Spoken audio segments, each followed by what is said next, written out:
up, fight fans? We are back for another episode of The Real and the Rare. I'm your host, as always, Steven Rychel. Got a fun one lined up for you today as we are talking to BKFC Straw-weight, the number one ranked strawweight, Dr. Steven Rychel. Appreciate your time this afternoon. It is International Women's Day, so I think it's even more fitting that we have you on here. Obviously, if some people don't know, March 8th is International Women's Day, so it makes all the sense in the world to kind of bring you on, talk about you, talk about your life, and talk about women's sports and everything in between. So appreciate the time today.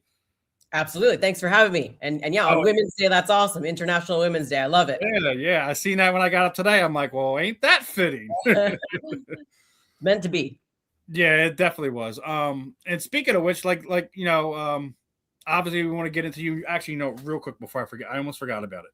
This episode is brought to you by our sponsor, Fight Wax. Fight Wax is a ultimate skincare products for athletes, pets, and your daily athletic lifestyle. It helps treat cuts, swelling, scrapes, and abrasions, rejuvenates, restores stress skins. Customer have used for soreness, stiffness recovery, designed for athletes of all active lifestyle. The key benefits are provides an ultra silky, non-greasy feel.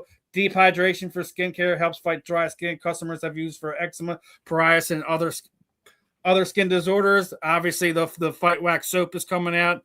Again, like I'm letting you guys know, the pet care. And guys, please make sure if you do happen to check it out and place an order, use that code South15FW and show the guys over at Fight Wax some love there. But it is International Women's Day, so let me ask you. We this is a day we always celebrate women in all walks of life, whether it be combat sports and stuff like that.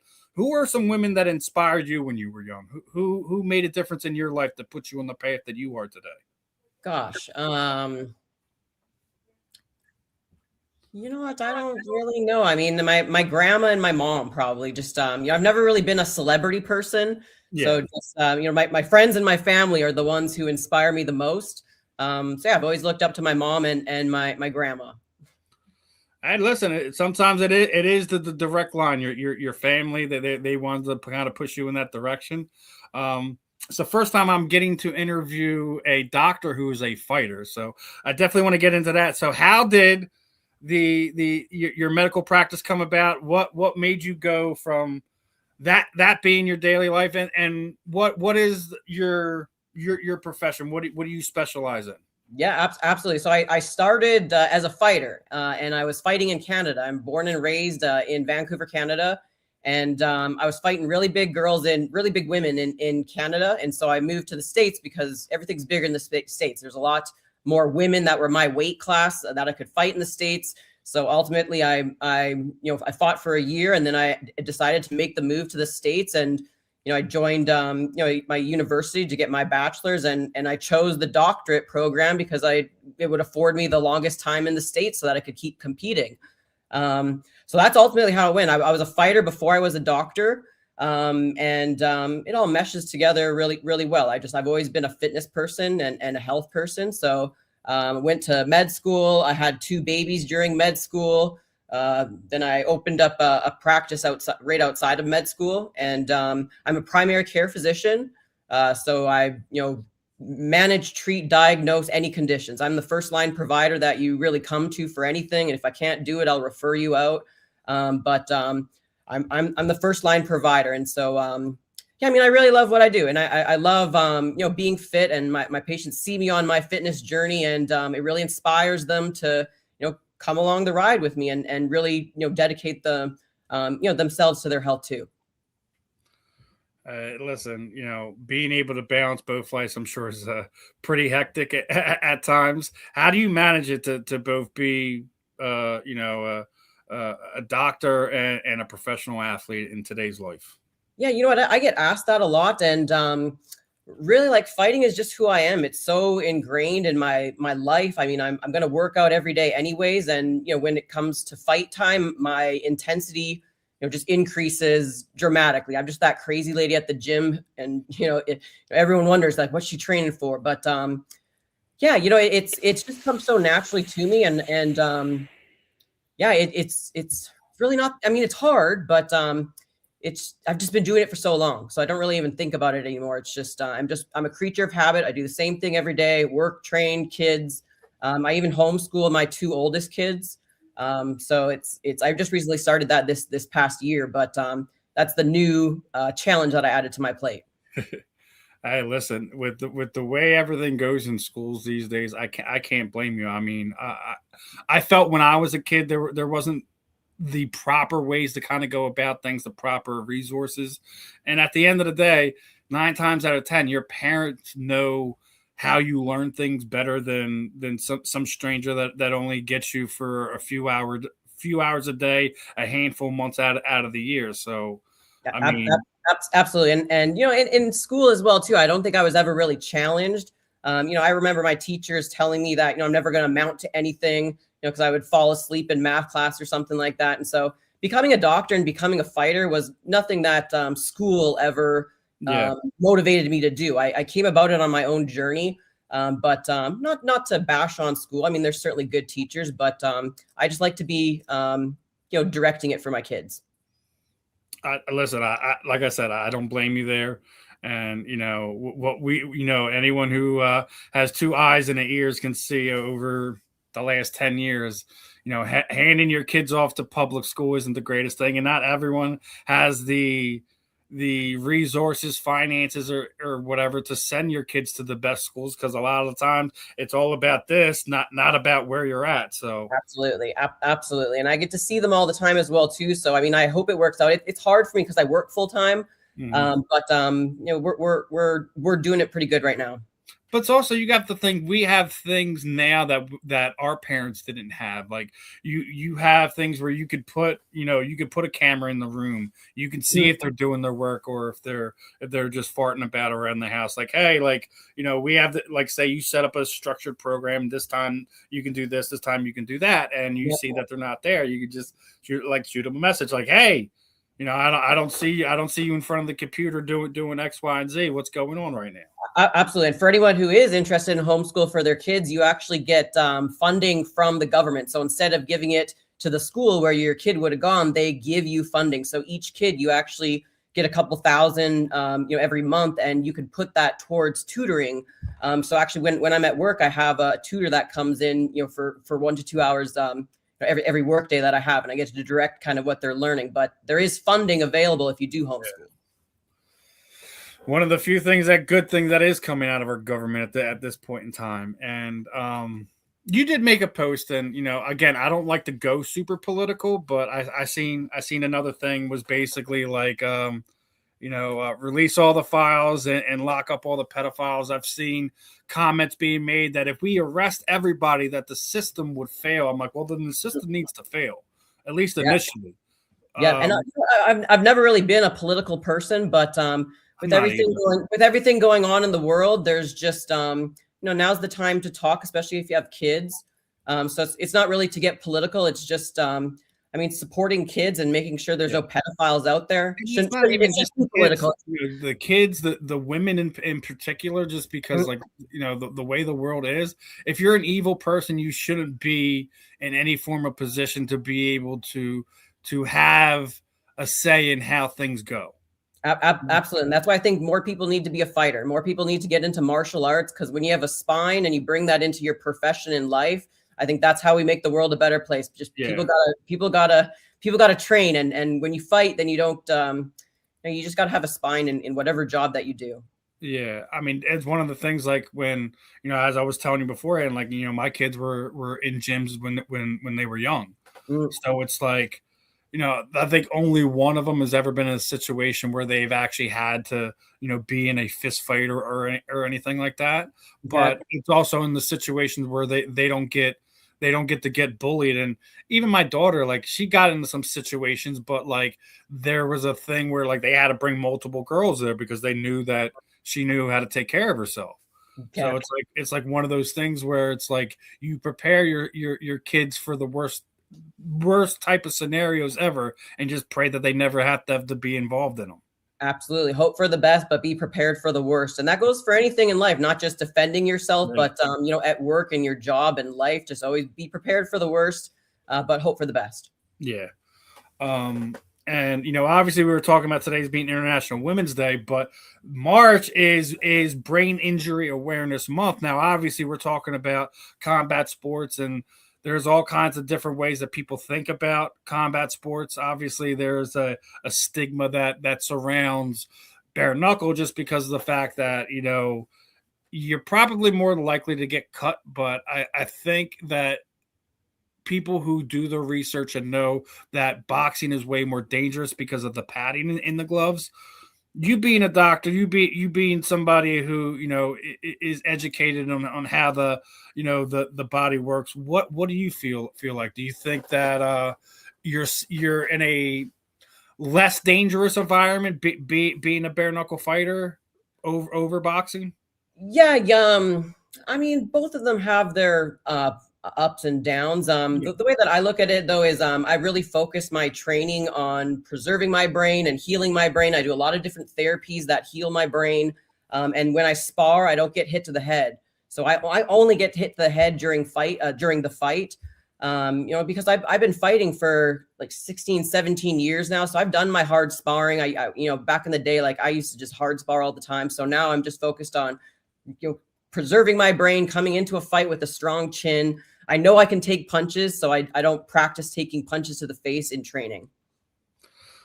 I mean, I would hope, being in combat sports as long as you have at this point in time, that those are things you do. Like, obviously, when you're younger, they want to, your coaches, your training partners, they want to know that you're able to handle the fire. At some point in time, you have to use your fight IQ, so to speak. Absolutely. And I think we're learning more about that with just fighters being in it for so long. We got to preserve our longevity in it. And, once your chin goes, it's hard to continue your career. So I got a good chin and I don't want to test it until it's fight day. That's the best. I mean, listen, I think it's the best way to go about it. Obviously, I'm not the expert here. I've been in enough gyms. I've been around enough fighters. I don't think hard sparring going into camps is always the best thing. And a lot of times, over the years, we've seen where guys that, they've been tougher over the years and all of a sudden, they barely get clipped and they're going, that's because they overtrained in their training camp. And a lot of times some of these guys, they've been knocked out multiple times in that training camp. And that's why that you see them not being able to take those shots, because they've been, they've accumulated multiple of them over, the last 2 to 3 months during their training camp. So yep, absolutely. I think about that all the time. My husband loves to do hard sparring. And every time I watch him, I'm just like, oh, like, I'm so glad I'm not getting hit to the face. It's just, but some people like it. For me, it's something that I find it fun, but just it's not necessary anymore. I've done my hard sparring. I know that I can take punches and I don't need to do it in practice. Yeah. Now, obviously, some of the bigger news that's come out in the combat sports world over the last few weeks, I want to get your thought on it. I mean, I think arguably this is going to probably be the biggest fight of the year. Gina Carano, Ronda Rousey coming out of retirement. This is anyone who's been a fan of female combat sports for 10 years or more. This is the ultimate dream fight. This fight.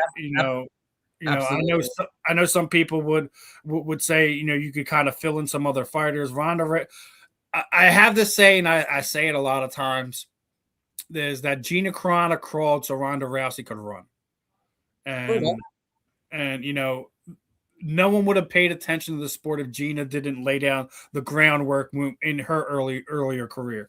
Then when Cyborg dispatched of Gina and she decided to go to acting, everyone kind of gravitated toward what Ronda was doing and how the bravado that she brought, her superior submission skills and how she was going about that led to the women being in the UFC.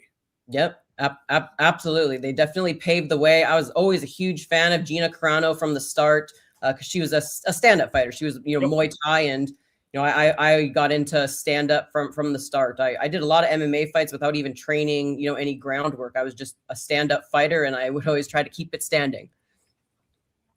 Now, I mean, I got to ask you, right? Obviously, we're a few months away from it. When they made the announcement, if I'm painting you in a corner here, you have to pick one. I know Gina's your girl, but Ronda's the more active athlete in combativeness over the last 10 years.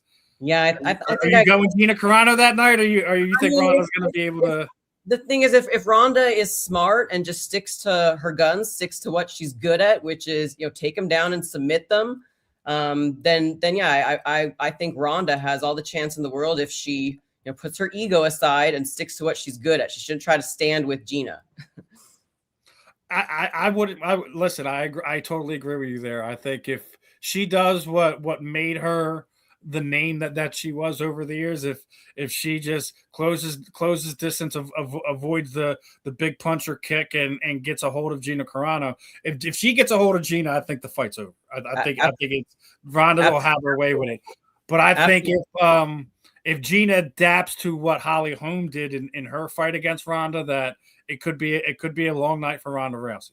Yep, absolutely. It really could go either way, but yeah, if I had to put money on it, I would put it on Ronda. But I love them both. They're both amazing. Yeah, I mean, listen, it's they are for lack of a better term, the queens of the popular side of women's MMA. They may not been the best ones over the years. I think there's obviously other names you can mention. We just talked about Chris Cyborg, Amanda Nunes had her space. I think even some of the lighter girls have made a name for themselves over the years. Valentina Shevchenko is an absolute terror. I don't think anybody at 125 pounds in the UFC wants to actually go in there and see if you're the better woman there. Absolutely, she's tough, and you know what? One of the pioneers for females is Zoila Frosto. When I first started fighting, like she was the one that I watched. And funny enough, like I was new to fighting, but I was like, I think I could fight her, and like obviously, like now that I know about fighting, like she would have kicked my ass back then. But she's so amazing and she's still training. So I love Zoila Frosto. I was always a huge fan of hers. Yeah, even she got bigger after she got married to George, right? Yep.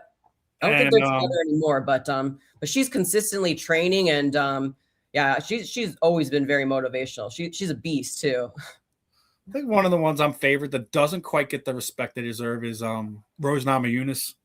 Oh yeah, yes. Yeah, I think she has two of the biggest upsets in women's MMA history in the UFC. Mm-hmm.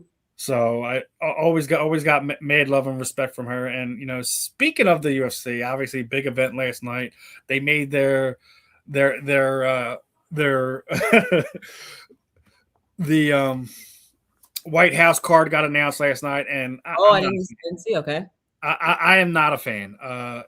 One, there's no women's fight. Obviously, we know that Kayla Harrison is still recovering from her surgery, and that Amanda Nunes is going to be they're going to fight at some point in time. I get that that's the fight that you're probably going to put on that one, but you have to come up with something. You have to put some females on that fight card, and no John Jones. Yeah, there was some comments made last night about what happened with that.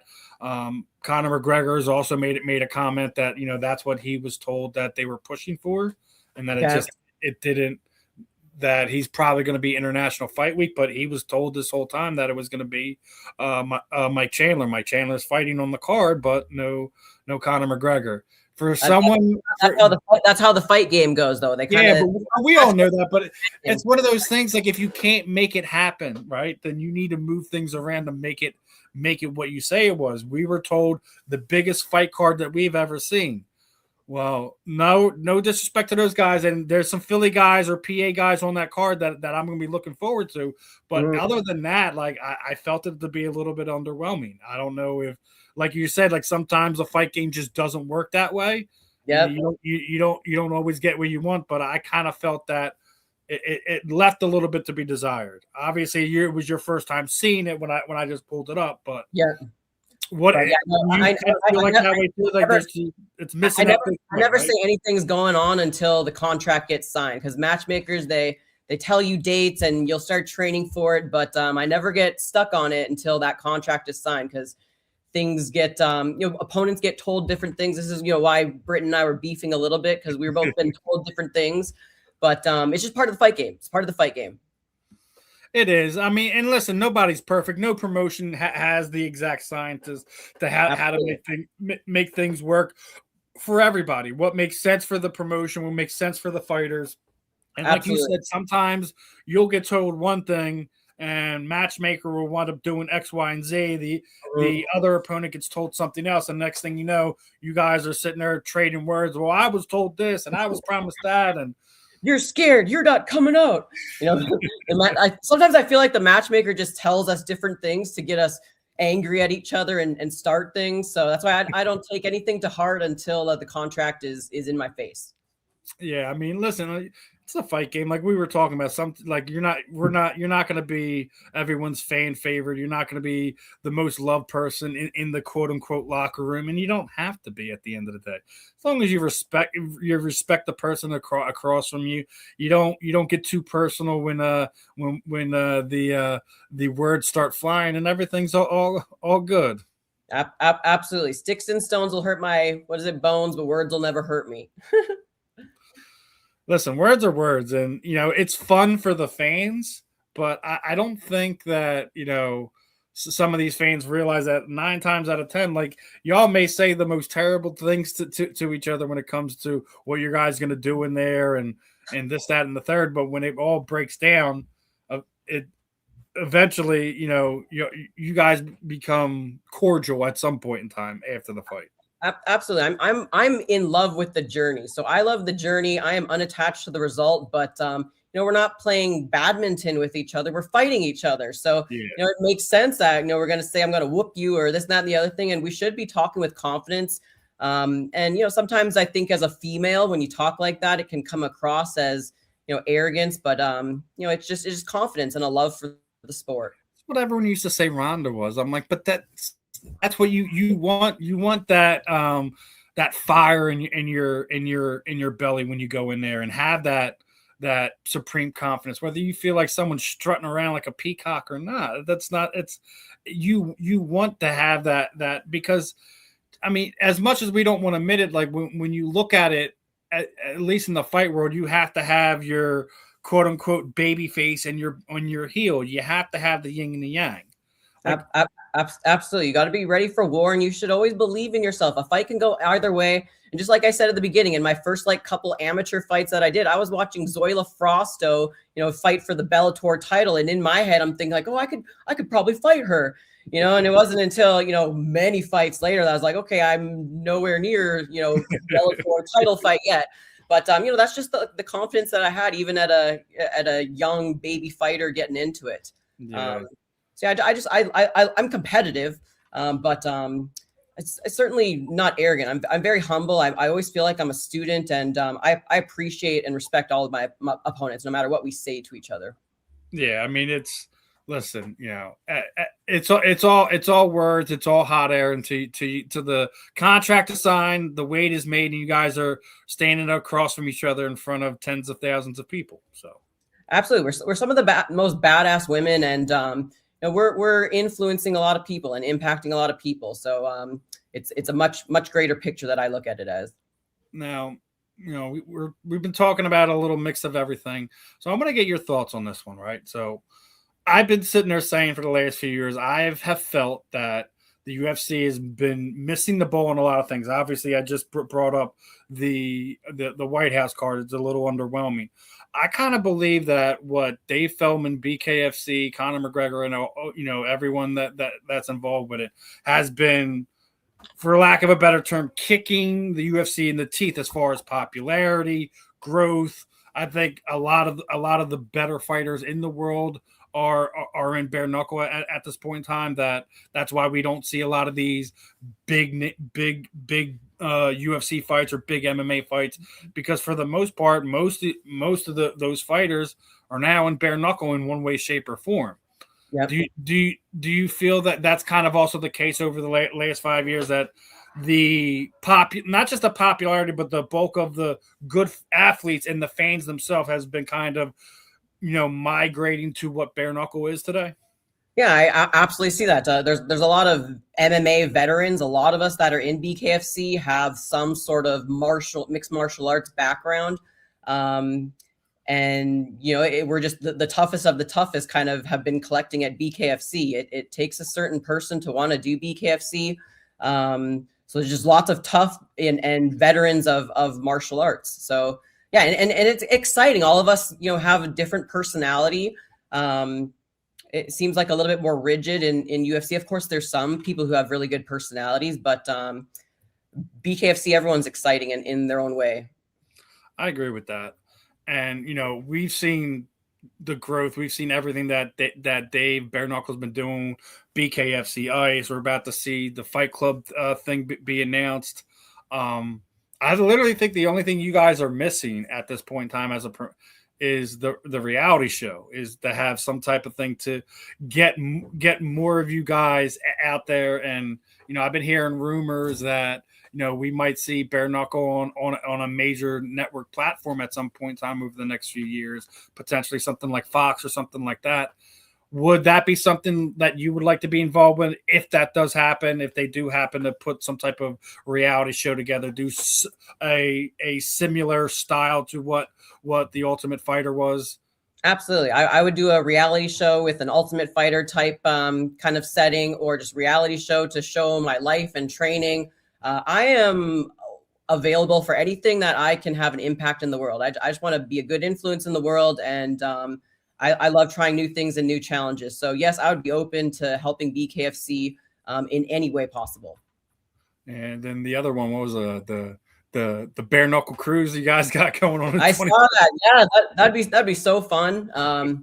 I've never been on a cruise, so I was trying to think like if I would get seasick or not. I don't know if I don't think I would, but I've never been on a cruise before, so maybe that'll be my first cruise. I'll make sure that not working or anything, I'll make sure I can come on it, because I mean, obviously it's not until the January next year. Yeah, next year. That's right. But it all ends in a fight card in the Bahamas, so we'll see how it all plays out. Yeah, that's gonna be crazy. I think it's 3 nights. Cruising and fights. So yeah, I'm gonna make sure that I can make that. I hope you're a part of it in some way, shape, or form, even if you're not fighting on the card, just to be there, be around that environment. Otherwise, I'll just be partying. I'd probably rather just party, but if they need me to fight, obviously I love to fight too. Yeah. Now you're talking about role model and positive influence. In the day of the influence, and I had I came across this. I seen one of your posts, and I thought it was kind of relevant, right? So obviously, former bare knuckle fighter, former UFC fighter, Paige Van Zandt has made this was a thing I came up that she made more than 24 hours on her blue page than she did 10 years of fighting. Now you're talking about making a positive influence. Now a lot of the fighters of Paige's nature have OF pages. Yep. Some of them use it for certain things. Some of them use it for what a lot of people use it for. I mean, how Chris Cyborg has an OnlyFans page, and she does put nothing but training stuff on it and stuff like that. Mm-hmm. What are your thoughts on girls taking advantage, I guess, of guys that crave that type of content, while still being a quote unquote, somebody that young girls look up to? What are your overall feelings on that? Yeah, absolutely. I mean, I can only talk, really for myself, and I want to be the example. And from the way I see it is, I very much value my character. I understand that you can make a lot of money. I bet I would make tons of money if I told everyone I'm going to be the OnlyFans doctor. But it's something that I understand that it's normalized in society right now. But I think women have been fighting for a long time to be respected in fighting. And so I just can't get behind it. I want women to be confident. I want them to love themselves, and I want them to feel pressured to have to sell their body. I mean, do what you want to do on your own time. But I think just like pasting it all over our Instagram pages and, showing up to fights in our thongs and, things like that. I just can't, I just don't know. I think we have to, as fighters and with our platform, I think we just have to understand that it's not just about us, and we do have a rippling effect to everyone that's watching us. So no matter how much you want to say that you're just making a living, you have to be an adult and understand the responsibility that we have. So that's just how I feel. I just feel like we're all so strong, and it's so easy to give in to that kind of stuff. And if you just love the journey, you're not going to take shortcuts like that. So I hope Paige one day, turns around and tries to support women that might feel pressured into doing that. That's the thing. All of them can turn around. Can't delete all those pictures off the internet. No. And to your point, because you even see sometimes where, women that are in the film business who have done, all these shoots over the years and stuff like that, and then they become mothers. What is the first thing they say that they're worried about? Their kids coming across their content that they want to scrub from this and do. Every one of these girls at one point in time, girls, women, whatever, are going to have some type of regret when it comes to it. I mean, obviously, you're going to have your few people that they're in the mindset that, that's who they were at that time and they're proud of that. And you're going to have those ones, but also you're going to have the ones that also put themselves in a deep depression because, their son or their daughter came across something that some photo they took, some video they shot when they were in their 20s, when they were in their 30s, before they became a thought into their lives. So absolutely. And as a mom of 3, I consistently think about that. I understand that all of my actions are things that that they're going to see one day or feel, and integrity is when nobody's watching as well too. And so I try to live in integrity in everything I do, even when nobody's watching, in my thoughts and my actions. And there's nothing more that I want to do than just be a positive influence. Absolutely, I think about everything that I do. If my kids were watching or understood or saw that, then I want to make them proud. And listen, and we know what it all really boils down to at the end of the day is because when we talk about the combat sports athlete, none, and I repeat, none of you are paid what you should be. And we've seen it even in the UFC. We just watched I'm going to pull this one up here. We just watched Conor Benn get paid $15 million, right?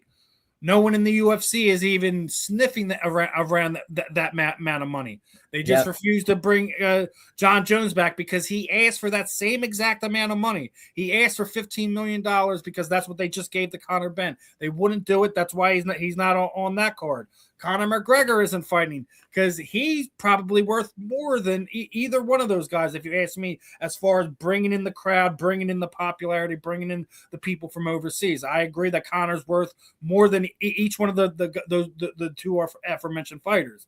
He didn't get his purse either. I think he will at some point in time, but we know when we take out that 5%, those world champion stuff fighters, you guys are still not paid. A lot of the fighters, they're borrowing from Peter to pay Paul, and when they get done with their fights, you guys barely have a couple $1,000s to scrape together to try to make it the next 3 months, 6 months, sometimes even a year between some of the times these fighters get the fight in. I think the sport continues to grow, not just not just bare knuckle, not just MMA, just combat sports in general, that this is something that has to change, that these bottom fighters, the debuters to, your first 10, you guys need to, even the fighters that are fighting on the undercard, maybe not the main event, they need to be taken care of more in that way, not just having to rely on discretionary bonuses from the boss, from having an amazing performance. That there has to be a better, I get it, you get a show money and a win money. I think regardless that a lot of times, I think the athletes themselves should just basically get one thing. You make weight, you get paid. There shouldn't be an ancillary thing attached to it that you guys are taking care of in a way, whether it be 15,000 a fight, 10, 20,000, something that's more than that. When you pay your medicals, you pay your manager, you pay your gym, etc., that you have more than a couple $1,000s to make you to the next fight, that you're not having to be put yourself in these positions, begging sponsors for this, having some of the female athletes have OnlyFans accounts, stuff like that. I think some of them would be less likely to run those type of accounts if they were taken care of monetarily wise from the promoter. Obviously, we're still in a port of growing the combat side of sports, whether we're talking about MMA or bare knuckle. But I think it's one of the things that if that does change, I think we would see a lot less of these women push towards that type of way of accruing money. Absolutely. And I think, really when you get into fighting, it shouldn't be for the money. I don't think many people get in it for the money because, I mean, I've been fighting for 16 years and I have yet to make a profit. I lose money when I fight, because I got to close my clinic now. And, I took the school route. I could have done OnlyFans, 16, 17 years ago, but I chose school instead. So now I've got over 250,000 in student loans. So I guarantee I'm the poorest on the roster, but the journey is the fight as well too. It's not just the fight that night. The whole journey is there's challenges. There's challenges financially, physically, with family, socially. There's challenges, but that's life. And I've fought for free so many times. I've done so many amateur fights. So I don't even think about money. I just make sure that my minimum bills are paid. That's all you can really do. And you're right. There's a lot of times, the combat sports athletes losing money coming home from a fight, regardless if it's amateur, professional, whether it's big time fights. How we just sat there and seen that Floyd Mayweather's, filing for bankruptcy, suing, HBO, Showtime, and all this other stuff. So it doesn't matter how big of a name you are, your lifestyle, how you choose to go about things, the bill comes due, and it comes after everyone. So absolutely, and there's always other options than OnlyFans. Like OnlyFans, like I get, like it's guaranteed money for most women, but we can't just say that you had to do it. There's options. There's reasons why men aren't doing the OnlyFans. Like there's ways. There's ways that we can find, and it's not easy doing the hard road. But it's doable. It's doable. Sometimes you have to work a bit more. Yeah, but you also it's more networking and having those possibilities put in front of you that you can take advantage of. A lot of the fighters, they go around and do seminars. That's one way to do things. I also think, like, I don't know if speaking engagements are also important. Like I say it all the time, like every single one of you, it doesn't matter if I'm talking to you, Sarah, or talking to anyone else on that is a bare knuckle. You guys all have a story to tell, and it's going to mean something to somebody somewhere. Absolutely. If you find your passion, there's always something that you can find money in without selling your body. That's all. And you guys already sacrifice your body. May not sacrifice all of it, but you guys sacrifice a lot of it.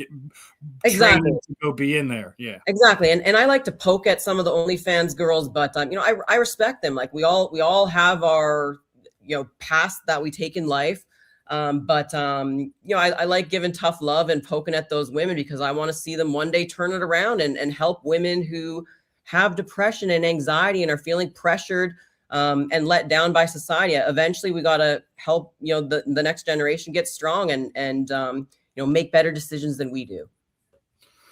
And then, the other side of the money thing in it is we also have seen a lot of stuff with betting in some of these fighters that particularly in the UFC over the last few years, we've seen the case where the coach was basically running his own like betting ring and letting people know when his guys were hurt and they were taking fight stuff and he was making money. Yeah, that's one way to make money. Fraud. I mean, that's basically what it is at the end of the day. But not just that, I don't think some of these people, when they get in those situations, will realize you're also harming not just the promoter and your athlete, but you're hurting the sport overall as it is. I mean, the sacrifices that some of the people made to get, this side of combat sports outside of boxing to be respected to where it is today.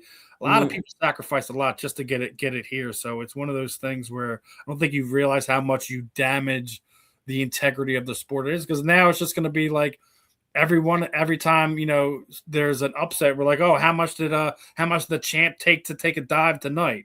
Yeah. And I mean, fighters, sometimes that's all they know, like fighting is their world. But, outside of the fight world and in just life in general, you're always going to get opportunities to lie, cheat, and steal. That's just life. And, when fighters feel pressured, we do OnlyFans, but, out in the real world here, people rip people off and lie and cheat and steal.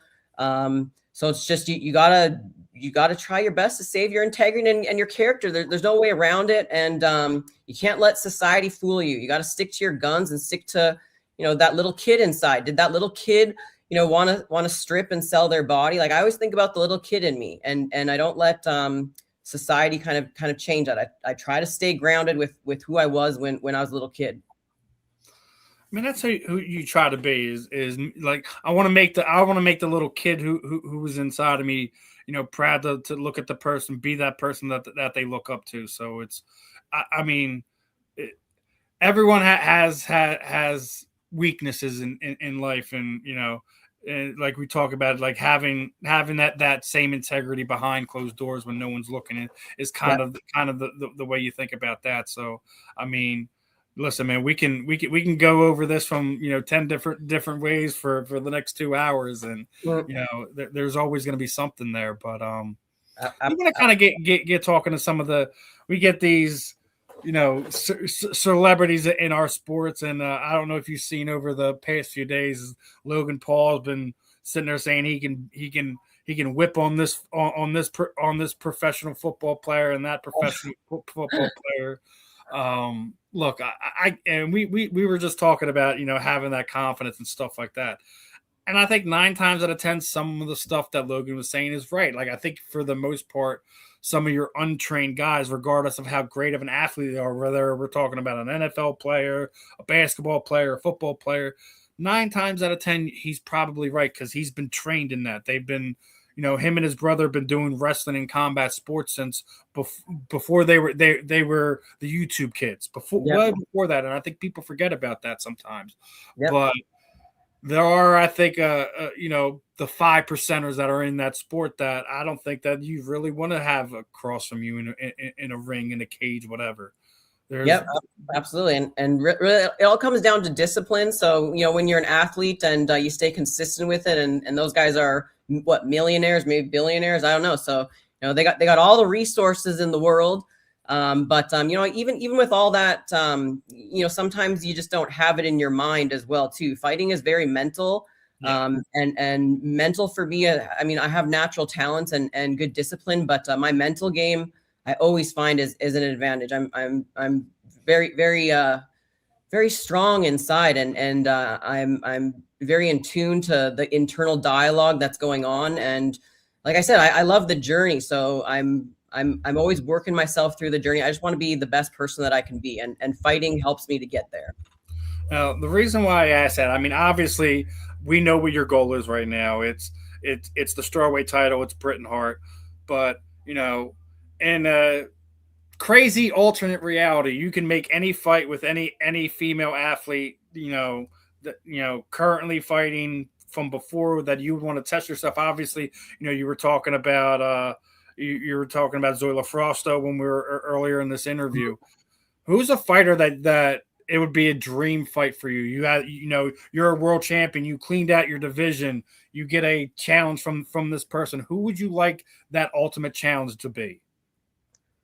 I don't know. That's a good question. I don't really think that way, because then I feel like I'm wanting to fight them. But if it's for the challenge, I'd probably say Zoila, if she could make 115 again. I don't want to move up in weight. I fight my weight class. I've had some bigger girls challenge me, but out of anger. But see, I don't get angry. I don't have the capacity to hate anyone. I understand why people are the way that they are, and yeah, I really just think about whoever BKFC puts in front of me. That's what I want to do, and that's the test that I train for. So it's hard to, out of the blue, select anyone. It's fair enough. Now I got another hard one for you before we get ready to start wrapping this one up. One I ask a lot of the combat sports athletes because I think it's the hardest thing. Like when we talk about this day and age, everyone wants to say, "Oh, this person's the GOAT and that person's the GOAT." Mhm. When we're talking about basketball or football or whatever, I think when we look at combat sports as a whole, I think it's the hardest one to do something like that. And I always say I think the fairest way to look at it is who would be your Mount Rushmore. So when we're looking at the combat sports world, whether it be boxing, whether it be MMA, whether it be bare knuckle, however you would want to break it down. And I just think it's so hard because you have different eras, you have different weight classes, you got men, you got women. It's so hard to break this down. But if you were one to erect a Mount Rushmore of combat sports athletes, who would be the 4 people you put up there? I'm going to put the Juggernaut, and I'm going to put Christine Faria. Those are my BKFC people. Mm-hmm. Who would my UFC people be? Probably George St. Pierre.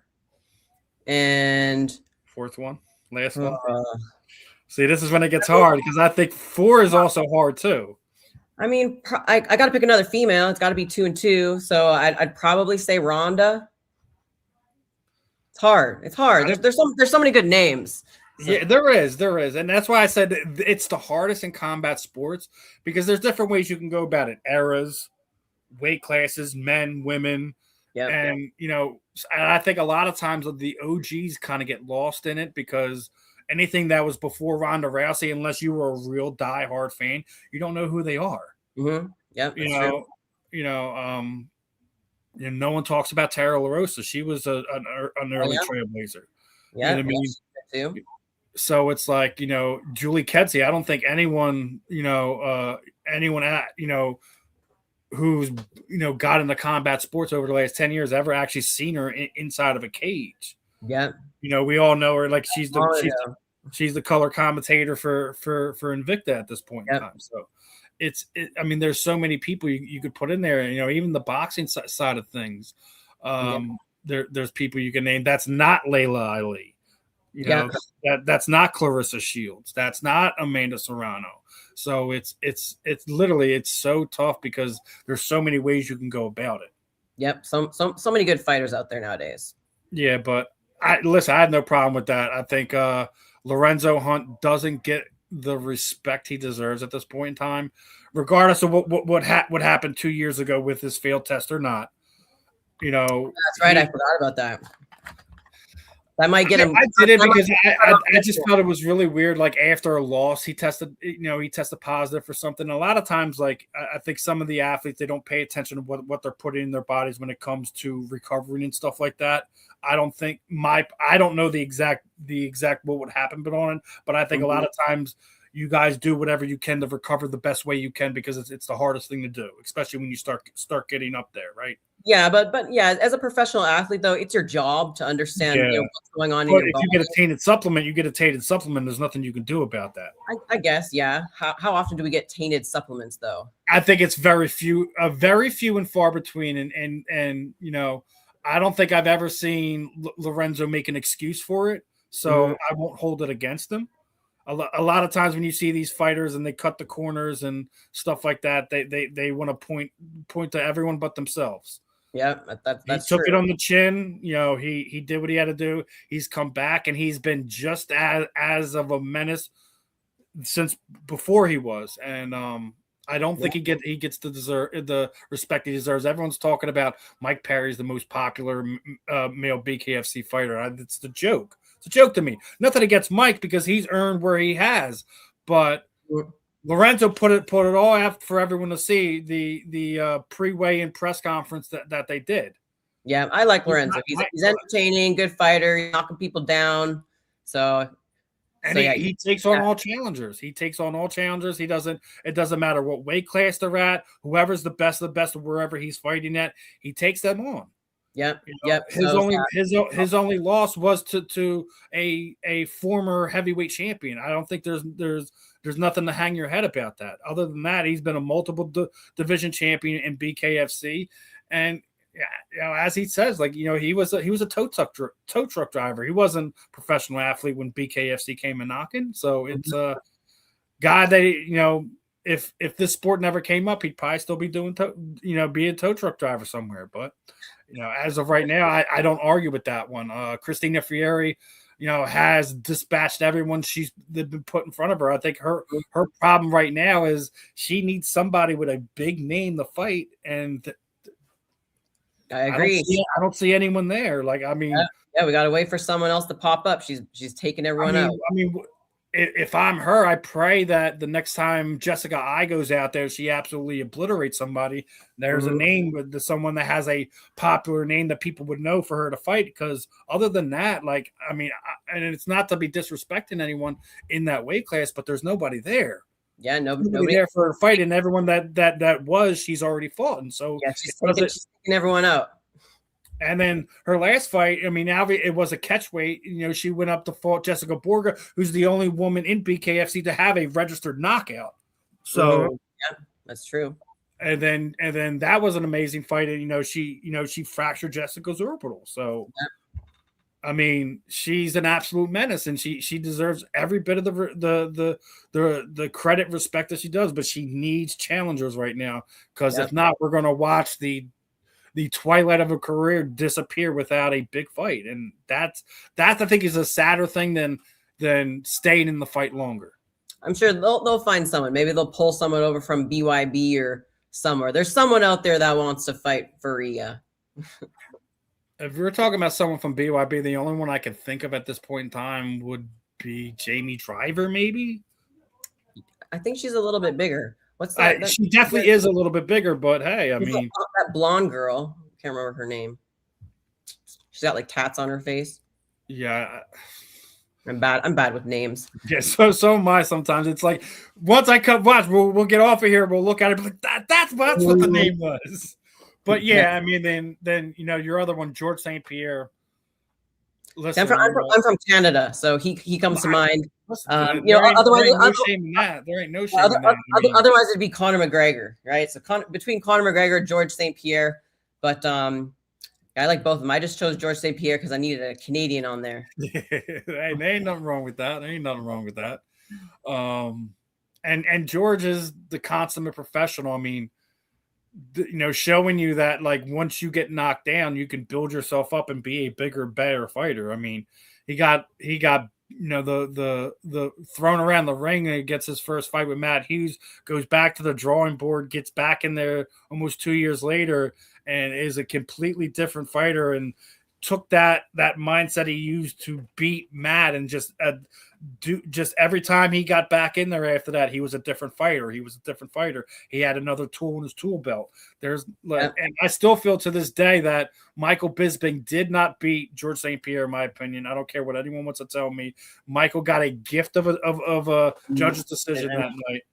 And it's not nothing against Michael either, just kind of how I feel about it. And then obviously Ronda, we've already talked about Ronda. I think that those were 4 excellent picks. Again, like I said, we could probably debate it to the cows come home. Yeah, but lots of good choices. As for you, now obviously we've already kind of loosely discussed it.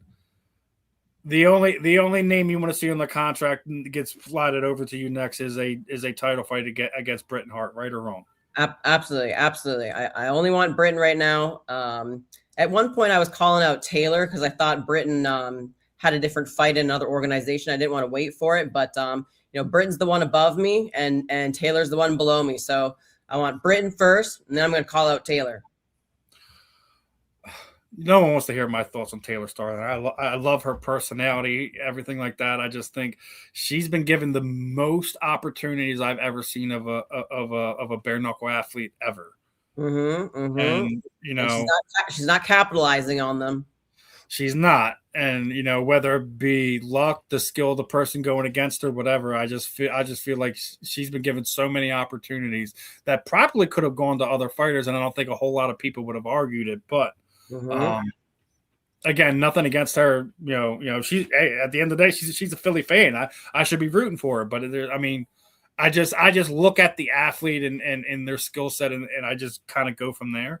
So she's a good brawler. She's tough. She's She a is, brawler, man. She is, and entertainer. So yeah, no, I have nothing against Taylor, nothing personally, because nothing ever is personal. yeah. But it's just I have an opinion on certain things, and I think it's okay to express your opinion in life, and we don't have to fight about it.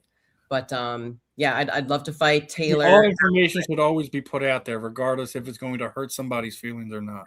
I know it's hard, and we live in the spotlight, so like our platforms have influence, and so yeah, some of these things are sensitive, right? Like we want to be able to sell access to our body and not have anyone bother us about it. But then I come along and I'm telling everyone that we should be normalizing this. It's just it's not how we should be.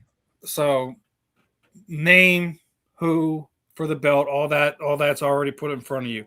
If you get to pick where this fight takes place, where would you like to fight? Like everyone always wants to fight in their hometown. If you could pick anywhere outside of Arizona, right? Anywhere outside internationally, maybe somewhere Bare Knuckle hasn't gone to, where would you like your ideal fight to be?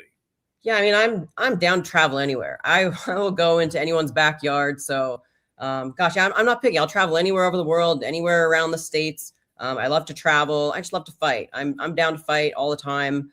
Like I said, like this is just in my blood. This is just what I do. I've done fighting my whole adult life. So it's just I love it. I love the challenge. I love the training and the fight. I live for this life. So I'll travel anywhere.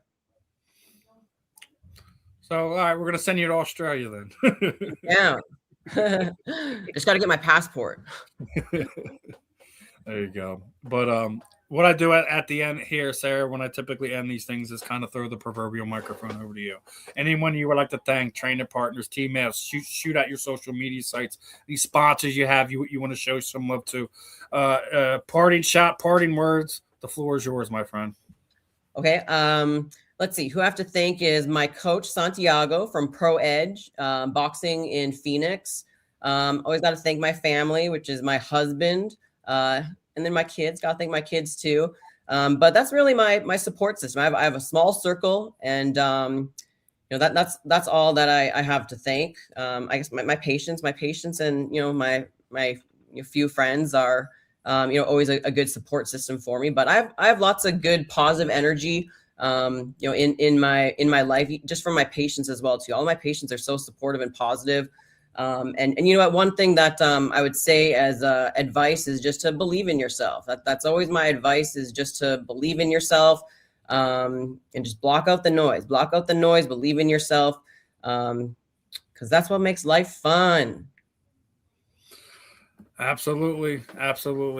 Sarah, it was a pleasure. Hopefully all the back and forth between you and Britton comes to an end, and both of you guys get a contract with a date and location on it, so we can finally get to see both of you guys go in there and settle all the disagreements for once and for all. Thank you. Yes, we're ready. I'm ready. I love Britton. She's amazing, but I'm ready to take that belt. We'll see who the better woman's going to be that night when you guys step in there. As I say to all of you fighters, I don't say best of luck, because there's no such thing as luck. Best of the skill to whoever the best woman's going to be that night. Looking forward to seeing when the announcement comes through, where it's going to be, etc. But other than that, Sarah, absolutely pleasure talking to you this afternoon. Appreciate your time. We definitely got to do it again sometime in the future after the next fight. And other than that, you enjoy your afternoon down there in Arizona, and we'll catch up with you again soon, my friend. Thank you so much. I appreciate it very much. Not a problem. You have a good one, Sarah. Thank you. You too. All right, everyone. That was Dr. Sarah Rychel. Another great interview here on The Real and the Rare. I was your host today, Mr. Steven Rychel. We're going to have a few more combat sports interviews over the next few weeks. We're going to be joined by Sam Alvey on the 10th. We're supposed to be being joined by the featherweight champion, Kai Stewart, come the 15th. So, guys, make sure you're locked in. You subscribe. The QR code is right above here. If not, just type in the South Florida Tribune give us a subscribe. Make sure you hit that notification bell. Do not miss anything that is going on here on the channel. Other than that, another great episode. And we will see you guys next week, my friends. Peace on out.